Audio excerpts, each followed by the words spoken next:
Here at Square Table Gaming, we've already done lore dives into the two biggest players when it comes to the Frenzied Flame, Vike and Shabriri. The Tarnished who inherited the flame and had his bid to become Elden Lore tragically end, and the man who stoked the flame, helping to bring its physical form into the lands between. While these two show us both how the Frenzied Flame began its spread across the land, and how it vied for power, there is a third character in Elden Ring closely tied to the flame. She is quite possibly the first to ever hold the title of Finger Maiden to the Three Fingers, Hyetta. Through her questline, we help her achieve her goal of becoming a Finger Maiden. However, the most interesting thing about her as a character is that her quest cannot begin until the tragic death of another woman who looks and sounds exactly like her, Irina. Today we're going to take you through this questline and offer our theories on the ties between Irina and Hyetta. Before diving in, we wanted to ask you to take a second and hit that subscribe button. One little click is all it takes for YouTube's algorithm to show us to a wider audience so we can grow our community. Don't forget to hit the bell as well so you always know when a new episode of Elden Lore goes live. We're blown away by the support our community shows us when it comes to our Elden Ring content, and we wouldn't exist without you. So from the bottom of our hearts, thank you. Now back to the Maiden of Flame. When making our way past the Bridge of Sacrifice on the Weeping Peninsula, we meet a young woman named Irina. She wears a blindfold and tells us how she was chased from her home in Castle Morn, sent away in secret by her father when the servants attacked in a frenzy. During the attack, she couldn't really tell what was happening as she's always had poor eyesight, but she knows that by staying, her father has put himself in danger. She hands us a letter she's written asking her father to meet her so they can leave together, and asks us to take it to him so they can be reunited. After we make our way to Castle Morn, we can present the letter to her father, Edgar, and after running a quick errand for him, he leaves to find his daughter. Tragically, when we make our way back to Irina, Edgar is kneeling over her dead body. It seems as though while we were away, the misbegotten who attacked her caravan returned and ended Irina's life. Edgar is devastated and vows revenge on those responsible. He will hunt them down one by one and put an end to them for taking the life of his innocent daughter. There's nothing more we can do for Irina from this point on. However, curiously, the end of Irina's life triggers another event in the lands between, the arrival of Hyetta. Hyetta looks identical to Irina in every way aside from the cloak she wears over her shoulders. Not only do they have the same face, they have the same voice, and they're played by the same voice actress. She tells us she's journeying to find a distant light, and that she too has always had weak eyesight, but when she eats Shabriri grapes, she can feel a distant light in the back of her eyes, which will lead her to her true duty as a Finger Maiden. The similarities between Irina and Hyetta cannot be overstated, to the point where it seems as though they could be the same person. However, if we make our way back to the spot where Irina died, her corpse is still there, covered in blood, undisturbed.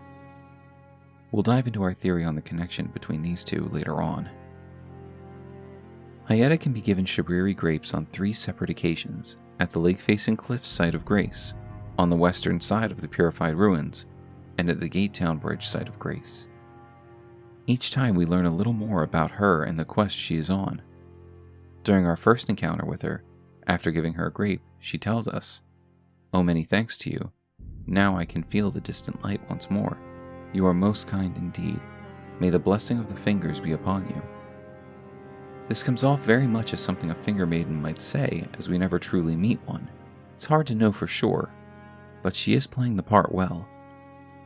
After giving her a grape at the Purified Ruins, she muses on how we are different from most who aid her in her pilgrimage. You're not like the others who give me grapes, are you? They rest their trembling hands upon me. Howling wordlessly, they gently stroke my eyes. Their frail fingers, emaciated. Yet still, they give me the grapes. But you seem somehow firmer. It is all too apparent, Hyetta does not know what Shabriri grapes are, or where they come from. She tells us this herself the third time we meet her, saying, That aside, wonder what Shabriri grapes really are. Delectably tender and sweet, yet searing. What a sight they must be to behold. It's then that we're able to tell her exactly what she's been eating. The Shabriri grape is described as a yellow oozing eyeball of the infirm. The surface is shriveled and the inside is squishy, not unlike a large overly ripe grape. We can find 2 of these grapes near ghosts who howl about offering their eyes to a maiden to show her the light. The first is just past the throne in Stormvale Castle, while the other is near the Purified Ruins, where we find a 2 Fingers heirloom talisman in a chest. The third grape can only be obtained by meeting an old friend at the Revenger's shack. Once we reach the shack, we do battle with Irina's father, now known as Edgar the Revenger. He's no longer the knight he was. He is now a man driven mad by vengeance, only concerned with slaughtering those who took his daughter from him. After defeating Edgar, we earn his grape and see just how far he had fallen, chasing vengeance to the point where he accepted the power of the frenzied flame, rotting him from the inside, turning his eyes into grapes. Once we tell Hyetta where the Shabriri grape comes from, she's disgusted. No. That's not possible. Not all of those people. Their own... So those noises I heard were...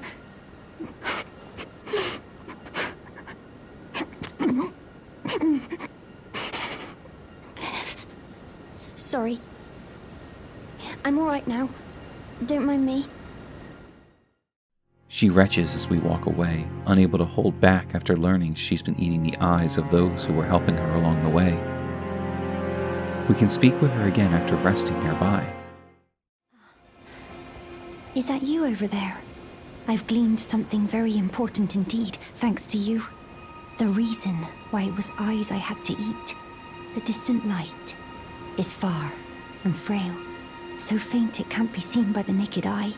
But with everyone's eyes together, it appears. Finally, it all makes sense. I'm certain now. I will be a Finger Maiden. I've gleaned something very important indeed, thanks to you. I'm certain now. I will be a Finger Maiden. She's quickly come to terms with what she's been doing. Her resolve is strong. Hyetta is willing to do whatever must be done in order to become a Finger Maiden and fulfill her purpose. We meet her again at Bellum Church, where she asks us about fingerprint grapes. Hello. Is that you over there? Have you ever heard of fingerprint grapes? They're special grapes which only grow on those who've been clasped by the burnt fingers. I would truly love to try one. The distant light seems far closer than before, but I can't sense a thing from the usual grapes anymore. Please, could you donate a fingerprint grape to me? Without one, I don't know. I feel like I might go mad. Hyetta is not doing well. She seems off-kilter, and it seems as though the only thing that can help her is a fingerprint grape. The only way to obtain this item is to fight someone who has been physically touched by the flame of frenzy. And the only person to ever survive an encounter like that is the legendary Tarnished, Vike. Upon obtaining his grape, the description tells us it's the eyeball of the knight Vike, inflamed yellow, seared with a repulsive fingerprint burn, akin to those that marred his entire body. If offered to the blind maiden, it will lead her to the source of the distant light, allowing her to become a Finger Maiden. We can present Vike's eye to Hyetta, and she says, Oh, a fingerprint grape. Tried and true. What a wondrous thing. A fingerprint grape. Oh, how sweet. Yet, how it burns. Thank you. I've composed myself again. May the blessing of the fingers be upon you. Thank you. From the bottom of my heart, I'm sure I'll be a Finger Maiden. Thank you. From the bottom of my heart, I'm sure I'll be a Finger Maiden.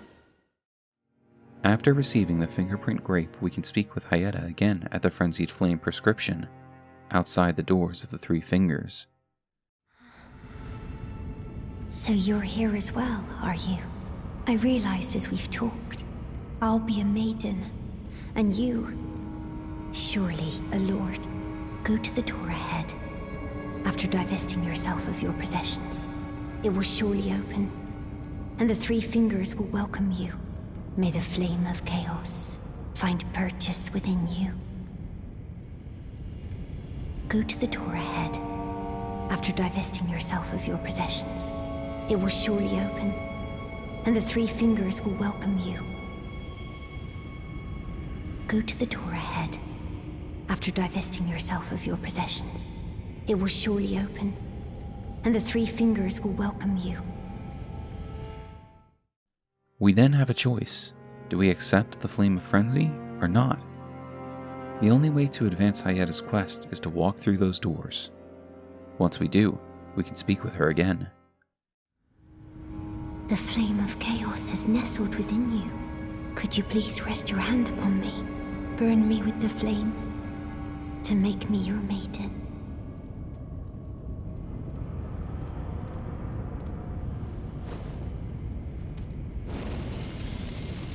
Oh, it burns. My eyes, they're melting.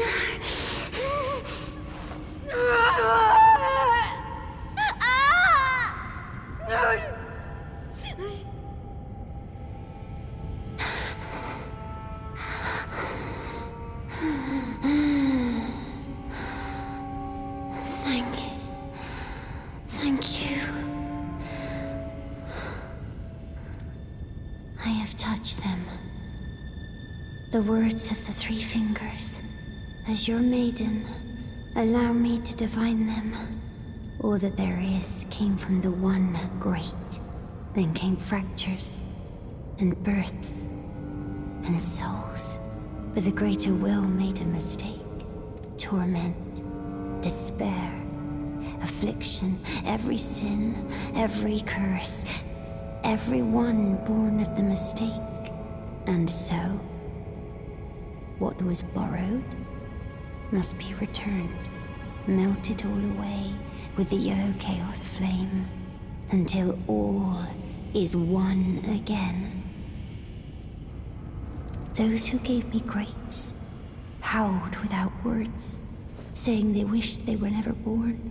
Become their lord, take their torment, despair, their affliction, every sin, every curse, and melt it all away.